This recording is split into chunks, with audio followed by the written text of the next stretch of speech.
За тэгвэл 2026 онд Монгол улс төсвийн хэмнэлтийг зорилгоор төрийн албан агчдын тоог 9%-аар бууруулна гэж хөгжлийн төлөвлөгөөндөө тусгажээ. Гэвч төрийн албанд тэр дундаа боловсролын салбарт гэхэд 4,000 багшийн ажлын байр эзгүй байгаа юм а. Тэгэхээр яг 9% энэ цомогтголыг бол бид юу гэж хараад байна гэхээр ТТ-дэр, ТЗ-дэр, ТУ-дэр буюу одоо салбар болгон дэр яг ижилхэн 9% таргет өгөөд за энийхэн дагуу хасаа гэх юм бол энэ жинхэнэ одоо алдаа завхрал нуглаа явах боломжтой гэж бол бид харж байна. ТТ-гийн хувьд бол асуудал нэг өөр байгаа. ТЗ-гийн хувьд бол асуудал бас нэг өөр байгаа гэдэг ийм байдлаар бол анализ хийсний үндсэн дээр явах зүйтэй гэж үзэж байна. За эх жилийн төсөв бол одоо энэ хөгжлийн төлөвлөгөөг гарсан зүйлийг эх жилийн төсөв бол биелүүлэх гэсэн байдлаар бол боловсруулах ёстой.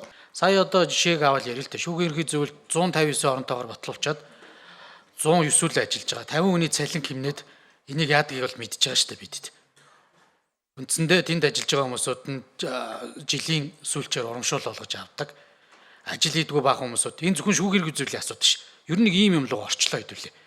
Тэгэхээр энийгээ ингээ бодит байдлаа одоо ойлголцохгүй бол тухайд янз бүрийн байдлаар нэг лобби хийж хагаад энэ улсын хурлын гишүүдэд янз янзаар нөлөөлж байгаад ийм юмнуудыг батлуулсан. Ялангуяа энэ ажлын алба гэдэг цалингийн шатлалтай газрууд.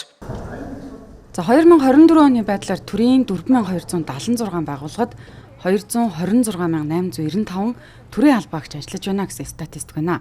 За төрийн албан агчдын ажлын ачааллыг үнэлэх систем одоогоор байдаг байна. За гэхдээ цомогтгол хийх асуудлыг эхлүүлэхээс өмнө судалгаа хийж нухацтай хандах хэрэгтэй гэдгийг төрийн албаны зөвлөлийн гишүүд сануулж байгаамаа.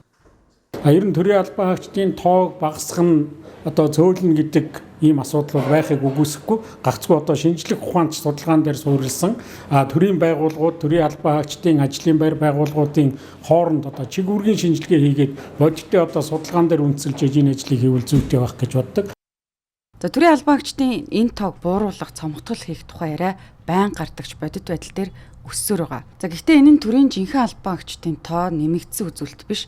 За төрийн улс төрийн албан агчдын тоо улс төрчдийн лоббигоор байгуулагдсан элдв зөвлөл, хороо, ажлын албаны бүрэлдэхүүнээр нэмэгдэж байгаа гэсэн юм а.